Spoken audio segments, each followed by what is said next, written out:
Hello everyone, আজকের ব্লগটি থাকছে আমার এই রমজানে খুবই সুন্দর একটি মুহূর্ত নিয়ে।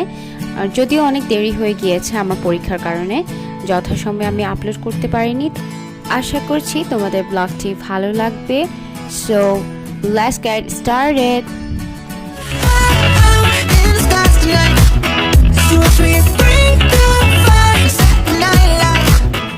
সো শুরু করছি পরন্ত সুন্দর একটি বিকেলবেলা দিয়ে।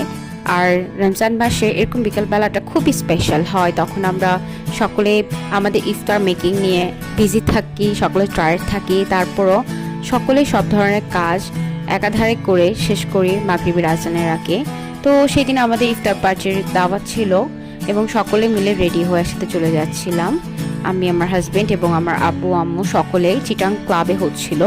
আর দাওয়াতটা ছিল আমাদের নিজস্ব ইপিক হেলথ কেয়ারের। আমার আব্বু সেখানে ডিরেক্টরশিপে আছেন, ফজলুল করিম, তিনি ইপিকের ডিরেক্টরশিপে আছেন চট্টগ্রামে। সবাই আমার আব্বুর জন্য অনেক দোয়া করবেন। সো যাওয়ার পরে দেখলাম অনেক সুন্দর করে সব কিছু রেডি করা হয়েছে। ভ্যানুটা অবভিয়াসলি অনেক সুন্দর ছিল, ইউ ক্যান সি।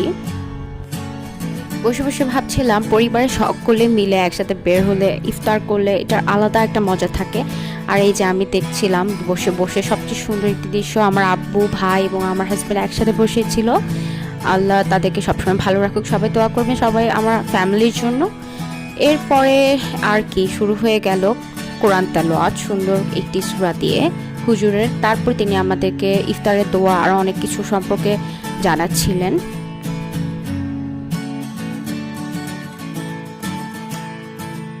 তারপর সুন্দর একটি ইসলামী সঙ্গীত পরিবেশন করা হয়। এরপরে আমরা সকলে ইফতারের জন্য প্রস্তুতি নিয়েছিলাম, কারণ বেশি সময় আর ছিল না। আমার ভাই আর আমার হাজব্যান্ড তারা পিছনে বসেছিল, আমার আব্বু।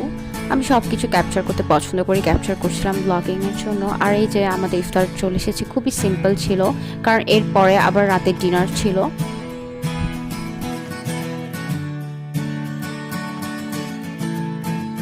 এরই মাঝে আমাদের ইফতার করা শেষ প্রায়। তারপরে সকলে নামাজ আদায় করার জন্য রেস্টরুমের দিকে গিয়েছিলাম। এরপর পরে ডিনারটা সার্ভ করা হয়। আর অবশ্যই ডিনারটা ছিল আমাদের চট্টগ্রামের ফেমাস মেজবানি খাওয়ার, গরুর মাংস, চনা, এর সাথে ছিল রোস্ট, আলহামদুলিল্লাহ। এরপরে আমরা ঘুরে দেখছিলাম ভ্যানুটা আর সবাই অনেক বেশি আড্ডা দিচ্ছিলাম, ফ্যামিলির সবাই যেহেতু একসাথে হয়েছি। এরপরে রেস্টরুমটাতে আমি আসি আবার। এরপর আমরা চা খাচ্ছিলাম, চা না খেলে তো আমাদের চলবেই না। আর আমি আর আমার হাজব্যান্ড এই যে সুন্দর দিনটি আমরা এইভাবে সকলে মিলে শেষ করি।